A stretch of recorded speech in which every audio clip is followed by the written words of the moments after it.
Magandang umaga sa inyong lahat. Magsita tayong lahat para sa ating panalangin. Ama, Anak, Espiritu Santo. Amen. Magandang umaga. Bago kayo umupo, pakipulot muna ng mga basura sa ilalim ng inyong mga upuan.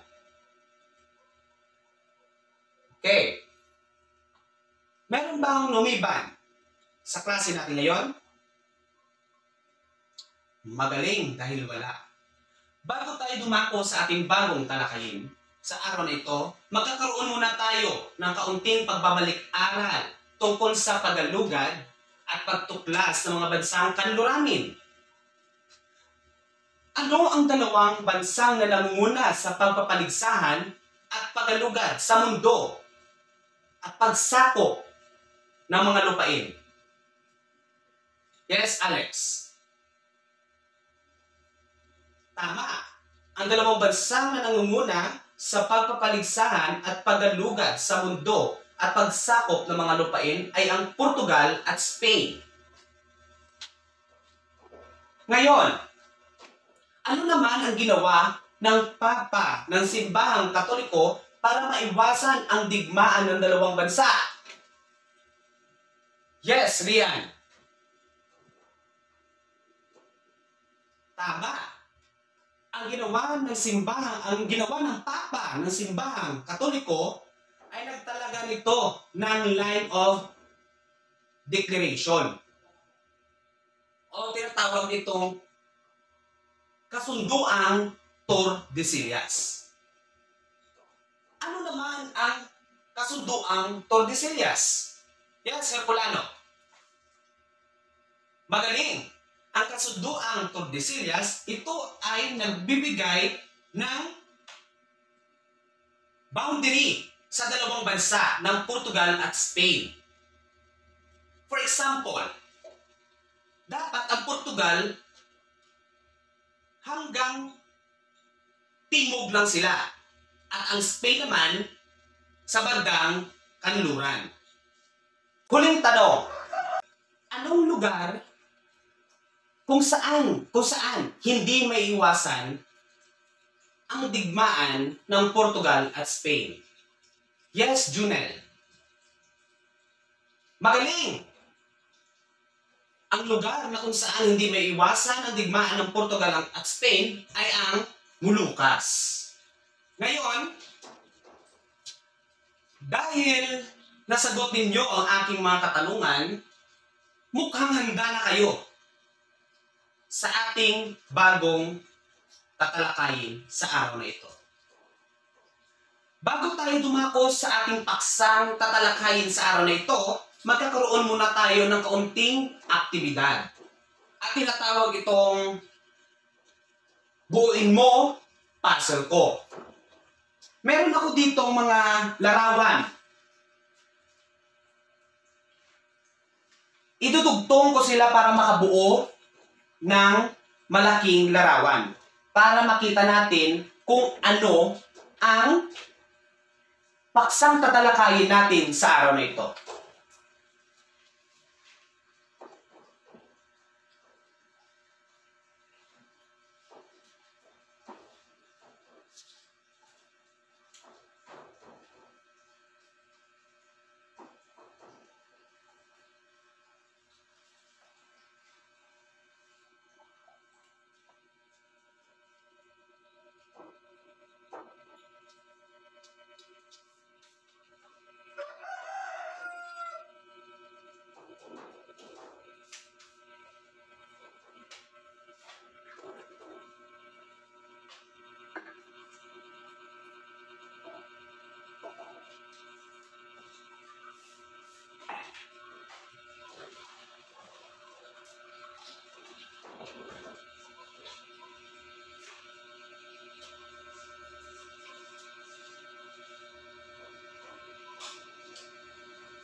Okay.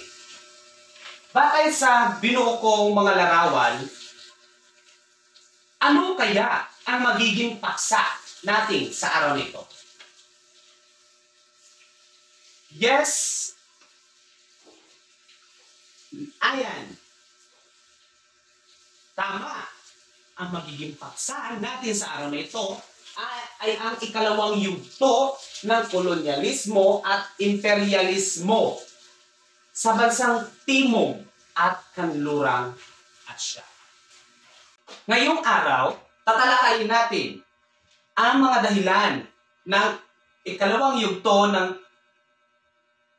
kolonyalismo at imperialismo sa Timog at Kanlurang Asya. Okay. Kapag makakarinig kayo ng salitang kolonyalismo, ano ang pumapasok sa inyong isipan? Yes, Alexander.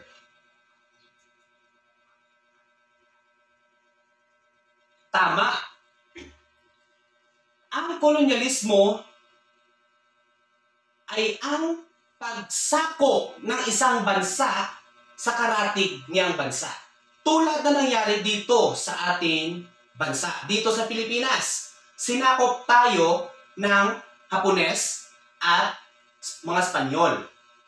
Yan ang kolonyalismo o ang pag-colonize sa atin. Ano naman ang imperialismo? Yes, Lian. Magaling. Ang imperialismo ay ang pagkontrol ng malakas na bansa sa mahihinang bansa. Tulad na nangyayari ngayon sa Russia at Ukraine. Ang imperialismo noong ika-18 siglo ay naging resulta ng 4 na pangunahing salik at ito ay ang mga sumusunod. Una, udyok ng nasyonalismo. Nais ng mga nasyon sa Europe na magkaroon ng malawak na kapangyarihan upang labanan ang kanilang mga karibal na mga bansa. Pangalawa, dulot ng rebilyong industrial. Nangangailangan ng pagkukunan ng mga hilaw na material at pamilihan ng mga produktong yari mula sa kanila. Kaya sila ay nagpalawak ng kanilang mga teritoryo. Sunod, kapitalismo. Isang sistema kung saan mamumuhunan ng kaniyang salapi ang isang tao upang magkaroon ng tubo o interes tulad ng pagpapautang. For example, umutang ka ng pera sa halagang 5,000. Kukunin ng may-ari yung 10%. So, meron na siyang tubo. Meron siyang kita. Meron interest na. Pero, ang babayaran nung nangutang, buong 5,000 ang kanyang babayaran. Yan ang kapitalismo. Sa pag-unlad ng kalakalan, sa pagitan ng mga Europe at mga Asyano, dumami ang salaping na ipon ng mga mangangalakal na kanluranin na hikayat na gamitin ng mga mangangalakal na kanluranin ang kanilang salaping na ipon sa mga pananim at minahan sa mga kolonya para mas ito'y kumita. At pang-apat, ang white man's burden. Naisulat ni Rudyard Kipling, isang manununang Ingles. Ipinasailalim sa kaisipan ang mga nasasakupan na sila ay pabigat sa mga kanluraning bansa. Ang rebilyong Sepoy Ang rebilyong industrial pala, noong ika-18 taon, ay naging salik sa paghahanap ng mga bansa sa Europyo at Hilagang Amerika ng mga pamilihan na magiging bagsakan ng kanilang mga produktong ginawa. Kailangan nila ng pagtatayuan ng mga bagong pabrika para sa paggawa ng maraming produkto mula sa mga hilaw na materyales na nasa mga bansang kanilang sakop lamang libreng makukuha. Nagsilbi ring bagong pamilihan at paglalagakan ng mga produkto ng kanluranin ang kanilang mga bansang nasakop. Naging tagapagluwas ng mga hilaw na materyal ang mga bansang sakop, samantalang ang pagbubuo ng mga ito ay ginawa sa mga pabrika ng mga kanluranin na bansa. Okay, magtungo naman tayo sa mga iba't ibang anyo na sa pamamaraan ng pagkontrol sa kanilang mga teritoryo. Una, colony. Direktang kinokontrol at pinamamahalaan ng imperialistang bansa ang kaniyang sakop na bansa, gaya ng ginawa ng Spain dito sa Pilipinas. Great Britain sa India at France sa dating Indo-China. Protectorate ay mayroong sariling pamahalaan, ngunit mga patakaran at kautusan ay dinidirekta ng imperialistang bansa, lalo na sa patakarang panlabas, tulad ng ginawa ng Amerika sa Pilipinas, Great Britain sa Hong Kong at Portugal sa Macau.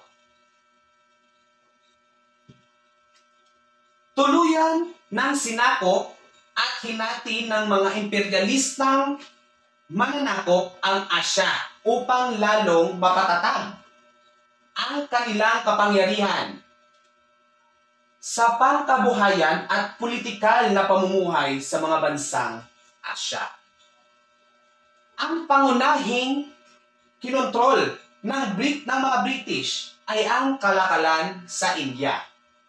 Ngunit ang kanilang pananakop ay naging daan sa pag-usbong ng nasyonalismong nagpabagsak sa kanilang remihen sa India. Sa tulong ng rebelyong Sepoy at nagpatatag ng sariling republika, hindi lamang ang India ang sinakop ng Great Britain sa Asya, kundi pati ang China. Ang mga bansa sa timog silangang Asya ay patuloy na sinakop ng mga bansang kanluranin gaya ng Great Britain, Spain at Netherlands sa aspektong pangkabuhayan, politikal at pamumuhay ng mga tao. Okay, class. Maliban sa India, ano pang lugar ang sinakop ng Great Britain? Yes, Christine. Magaling. Maliban sa India, ang sinakop pa ng Great Britain ay ang China. Magtungo naman tayo sa kung paano sinakop at pinamahalaan ng British ang India. Sa pamamagitan ng pagtatatag ng East India Company, ay nakontrol ng mga British ang ruta ng kalakalan tungo sa India. Itinatag ng France naman ang French East India Company, ngunit ito'y hinadlangan ng mga British sa pamamagitan ng Battle of Plassey noong 1757 na kung saan ay natalo ang mga Pranses noong Pranses, hindi lamang ang kalakalan ng mga kultural na pagbabago sa India. Ipinagbawal ng British ang mga umiral na tradisyong Hindu at Muslim, katulad ng suti o sati. Sa palagay ninyo, ano ang nakikita ninyo sa larawan na ito? Yes, spark. Magaling. Meron na nasusunog na tao. Pero alam niyo ba kung anong ibig sabihin ng suti o sati? Ang suti o sati ay ang voluntaryong pagsunog ng katawan ng babae sa ibabaw ng bangkay ng kanyang asawa. Mga batas na ipinanukala ng mga Ingles. Una,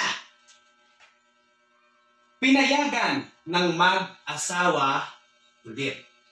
Pangalawa, magbaba ng katayuan. Pagbaba ng katayuan sa lipunan ng mga Brahman. Number 3, pagpataw ng buwis sa mga may-ari ng lupain. At tinawag nitong tax ngayon. Number 4, pagtatangi ng lahi ng tanging mga puti lamang ang binibigyan ng matataas na posisyon sa pamahalaan.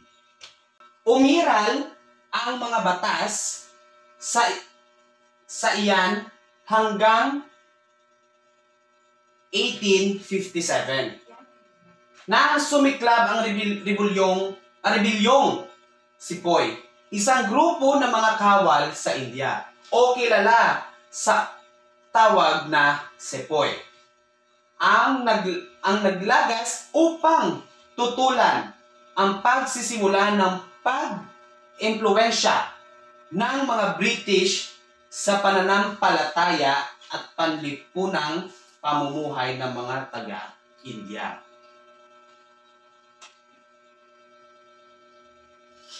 Ang pamahalaang Ingles ang direktang nang namamahala sa India mula sa British East India Company noong 1877. Ganap ng tinalaga ni Reyna Victoria bilang Empress ng India. Ang masiselang posisyon ay nasa pamahalaang Ingles. Upang may palaganap ang pangunahing interes sa kalakalan sa India, ipinaayos ng mga estadong may hidwaan, nagtatag ng maayos at sentralisadong pamahalaan. Dinala ng mga Ingles ang makabagong kaalaman sa teknolohiya. Pinagawa ang mga daan, tulay, reles ng tren, mga pagawaan, sistema ng komunikasyon at irigasyon. Nagpagawa rin ng mga ospital para mabigyan ng medikal na atensyon ang kalusugan ng mga Indian. Sa edukasyon naman, ginamit ang Ingles bilang panturo sa paaralan. May mga Indian na ipinadala at pinag-aral sa England. Pinaunlad ang agrikultura at sa pilitang pagtanim ang mga magsasaka ng mga produktong kakailanganin ng England para sa kanilang pag-unlad. Maraming mga nasyonalistikong pinuno sa India ang paghahangad ng mga reforma at tunay na paglaya ng Great Britain sa pamamagitan ng kanilang pagtatag ng Indian National Congress noong 1885. Ngunit anuman ang kanilang pagsisikap dahil sa malaking kapaki-pakinabang sa ekonomiya ay patuloy pa rin itong kinokontrol ng Great Britain hanggang sa ika-19 na siglo. Magtungo naman tayo sa sinaunang kabiasnan sa kanlurang Asya. Ang sinaunang kabiasnan sa kanlurang Asya ay nakaranas na ng maraming pananakop. Ang huling mananakop sa mga bansang ito ay ang Turkong Ottoman na nagmula sa Turkey. Ang kanlurang Asya ay matagal nang nag-aasam ng nasyonalismo sa kamay ng mga Turkong Muslim. Ang kanlurang Asya ay sumailalim sa pananakop ng mga kanlurang England at France noong 1914. Sa mga 1914, sa pamamagitan ng isang charter or mandato ng Liga ng mga bansa, ang mga Europyong nanalo sa unang digmaan ay magiging mandato ng ilang teritoryo ng mga natalong bansa. Ang Iraq, Palestine, sa ngayon Israel, West Bank, Gaza Strip, at ang Jordan. Ang mandato ng Great Britain, ang mandato ng France ay ang Syria at Lebanon. Sa pamamagitan ng Balfour Declaration noong Nobyembre 2, 1917, sinuportahan ang aspirasyon ng mga Zionist na ipagaloob sa mga Hudyo ang pagkakaroon ng bahaging matitirahan sa Palestine na hindi tinanggap ng mga nasyonalistang Arabing Palestyo na matagal nang nakatira sa Palestine. Mula noon hanggang ngayon ay walang kapayapaan ang relasyon ng mga Palestinong Arabi at mga Hudyo. Tulad ngayon, ang Palestine at ang Gaza. Walang tigil na paglaban. Tulad noon, maraming Hudyo na namatay doon sa Palestine. Sa ngayon ay ang Israel. Ang pinairal ng mga patakarang ginamit sa kanlurang Asya ay sistemang mandato or mandate system. Pansamantala silang sasailalim sa kamay ng mga kanluranin habang tinutulungan silang makapagsarili at makapagtatag ng pamahalaan. Batay sa inyong kaisipan, ano ang epekto ng kolonyalismo sa pang-araw-araw na buhay o sa makabagong panahon? Yes? Lian? Okay. Christine? Very good. Ayan? Very good. Magtungo naman tayo sa ating pagtataya. Meron ako ditong test paper. Sa test paper na ito, dito nyo ilagay ang inyong mga sagot. Okay, ito. Pakitasa.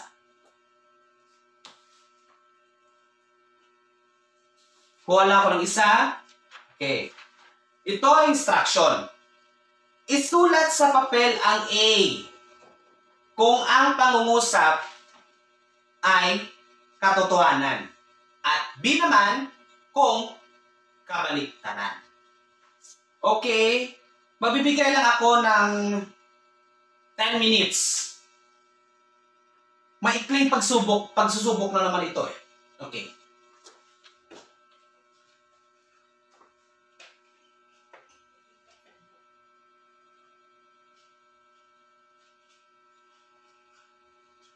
Okay. Pakipasa ng inyong mga test paper.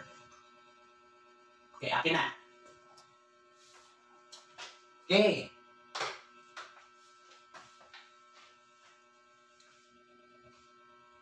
Okay, class.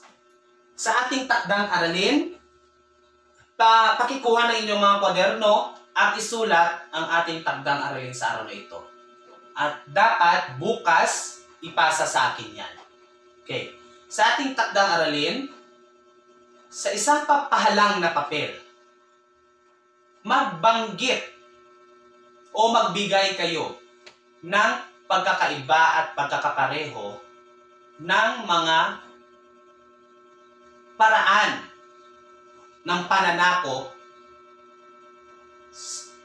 sa mga bansang nabibilang sa ikalawang yugto ng imperialismong kanluranin. Okay, class? Hanggang dito na lang. Maraming salamat sa inyong pakikinig.